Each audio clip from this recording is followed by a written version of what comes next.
Psychology of money, पैसे का मनोविज्ञान, मॉर्गन हाउसल द्वारा लिखी गई ये बुक है जिस पर हम लोग चर्चा करने वाले हैं। इस बुक के 14 लेसन पे हम लोग बात कर चुके हैं। आज हम लोग बात करने वाले हैं 15वें लेसन पे, जिसका नाम है नथिंग इज़ फ्री। मैं हूँ टीचर शैलेश। आप मुझे देख रहे हैं मेरे यूट्यूब चैनल और फेसबुक पेज सुपर संवाद पर। फ्री एक ऐसा शब्द जो हमेशा से हम सबको आकर्षित करता रहा है। महिलाओं को तो और भी ज़्यादा आकर्षित किया है इस शब्द ने।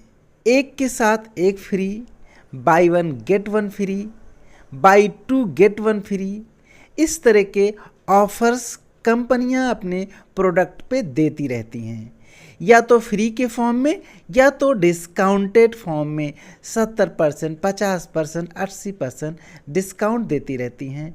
और ये सब देखकर हमें लगता है कि कंपनियां अपने प्रोडक्ट को कितने कम दामों में हमें उपलब्ध करा रही हैं। लेकिन क्या आपको सचमुच लगता है कि यदि कोई कंपनी अपने प्रोडक्ट को एक के साथ एक फ्री की ऑफ़र में या बहुत ज़्यादा डिस्काउंटेड ऑफ़र में देती है तो क्या वो कंपनी खुद का नुकसान करके देती है? बिल्कुल नहीं। कोई भी कंपनी अपने प्रोडक्ट को घाटे में नहीं बेचती है। उसे प्रॉफिट तो होता ही है, भले प्रॉफिट कम हो, लेकिन लॉस में तो कंपनी अपने प्रोडक्ट को नहीं बेचती। लेकिन जो इस तरह के ऑफ़र्स आते हैं, हमें लगता है कि हम कंपनी को बेवकूफ़ बना रहे हैं, लेकिन होता ये है कि कंपनियां हमें बेवकूफ़ बना के चली जाती हैं।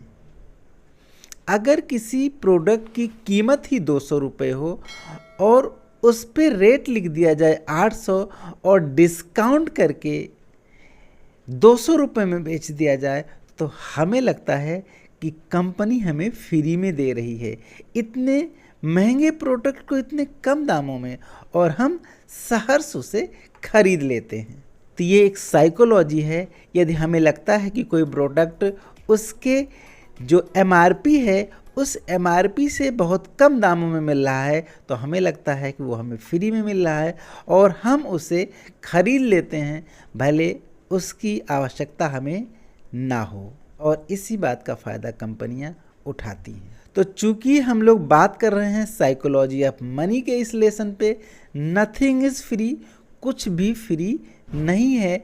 हमें हर चीज़ की कीमत चुकानी पड़ती है, चाहे वो कोई वस्तु हो या कोई सेवा हो।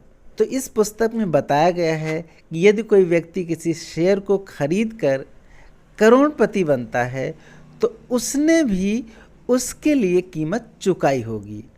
मान लीजिए किसी शेयर की कीमत 200 रुपये है और 20 सालों बाद उस शेयर की कीमत 100 गुना या 1000 गुना हो जाती है, तो जाहिर सी बात है कि जो लोग शेयर खरीदे होंगे वो बहुत ज़्यादा प्रॉफिट कमाएंगे।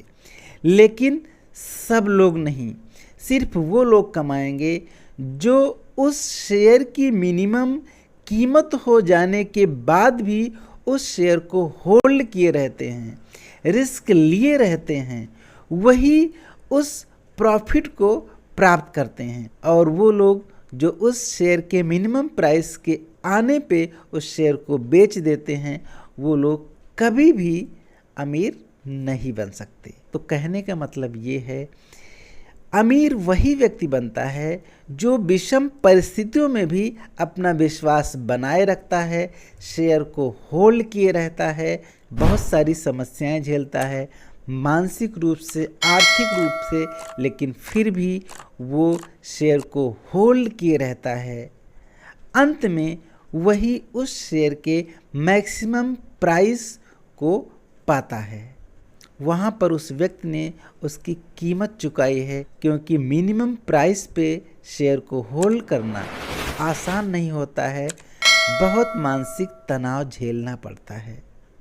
तो किसी भी क्षेत्र में हो, कुछ भी हो, इस दुनिया में हर चीज़ की कीमत होती है, कुछ भी फ्री नहीं है। तो इस बुक के इस लेसन पे सिर्फ इतना समझ लीजिए कि दुनिया में कुछ भी फ्री नहीं है, हर चीज़ की कीमत होती है। अगर हमें उस वस्तु को पाना है तो उसकी कीमत हमें चुकानी ही पड़ेगी। आज से हम जो कुछ पाना चाहते हैं उसकी कीमत चुकाने के लिए तैयार हो जाएं, तभी हम अपने निर्धारित लक्ष्य को प्राप्त कर पाएंगे। तो आज के इस वीडियो में इतना ही। यदि आपको मेरी वीडियो अच्छी लगी हो तो चैनल को सब्सक्राइब करिए, वीडियो को लाइक करिए। मिलते हैं किसी और वीडियो में, तब तक के लिए स्वस्थ रहें, मस्त रहें, जो भी करें कमाल का करें। वीडियो के लास्ट तक बने रहने के लिए आपका बहुत बहुत धन्यवाद।